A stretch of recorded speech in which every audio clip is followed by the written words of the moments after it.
So I really just want a place to document this and watch how it happens. My name is Jacob Rush. I'm a high school teacher as well as a football and a softball coach. And I'm also attempting to be a natural bodybuilder. We'll see how that goes. So this is 100% natty. I've never taken a performance-enhancing drug in my life. I have never competed in a bodybuilding show, but I'd like to. But this is my growing season. I'm going to try to just eat more food. I'm going to try to get bigger, and I'm going to try to essentially bulk, but without any performance-enhancing drugs. So for episode 1, I really just wanted to go through my workouts. This is a back and arm day. So that first exercise you saw is how I like to hit my lats. It's really nice to hit in the lower lats.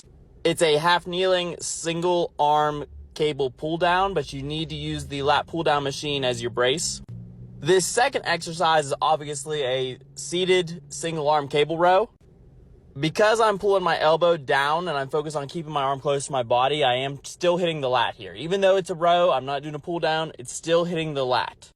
Now, to further prove my point about hitting the lat or hitting the rest of your back, depending on where your arm is, this is a pull down. However, because I'm just focused on pulling my elbows behind my body at the best angle that they move, it is more of an upper back pull down. So that is essentially what I'll hit for back on that day. Now we're going to move on to arms. I start with this cable curl with the cable set behind me, and I really focus on keeping my elbow behind my body here. I don't want to use my shoulder to move my elbow forward because that's a shoulder exercise. I want my elbow to stay back, and I want to curl it up with just bicep.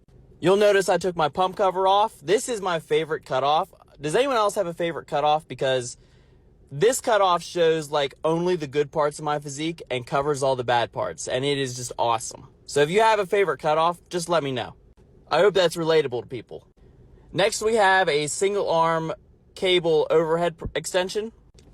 I do lots of single arm and single leg exercises. You'll see it just feels better for me. I get a better mind muscle connection. I get a better pump, and I can focus on one side at a time. It's really nice.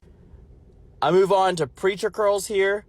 This is basically my favorite bicep exercise. I'm not really there's no seat here. I am not sitting on a seat. I took the seat off. I'm standing, leaning into the pad, pushing with my opposite hand into the pad, pulling my elbow into the pad on my working side as hard as I can, and just focused on keeping everything set up there, and it's all bicep. This is an awesome exercise. Try this if you haven't. So back to what the series is. My weight this morning was 176.2, which is my lowest weight since I bulked around this time last year. I hired a coach, and I still have that coach, and I went bulked initially up to about 190, and then for the past few months, we backed off a little bit. My weight dropped down to 176.2, but now it's time for me to start eating more and start growing again, and with that comes intensity in the gym, and I hope that this series keeps me accountable with the intensity. Now, you'll see I'm doing a single arm push down there. Nothing special about that. It's just a tricep push down with single arm. Now I'm doing my single arm hammer curls. This is just I do different bicep variations. This is the curl I like with dumbbells. My shoulder looks awesome here. I'm not gonna lie to you. That is the reason I do this exercise, is because I look incredible when I do it, and I love looking at myself in the mirror. Gym bro things. The last exercise is this internally rotated tricep cable extension. I'm not 100% sure on this. This is the only exercise I'm still working out. It feels good. I'm just not sure I'm doing it right. Thank you for watching, and please follow for more.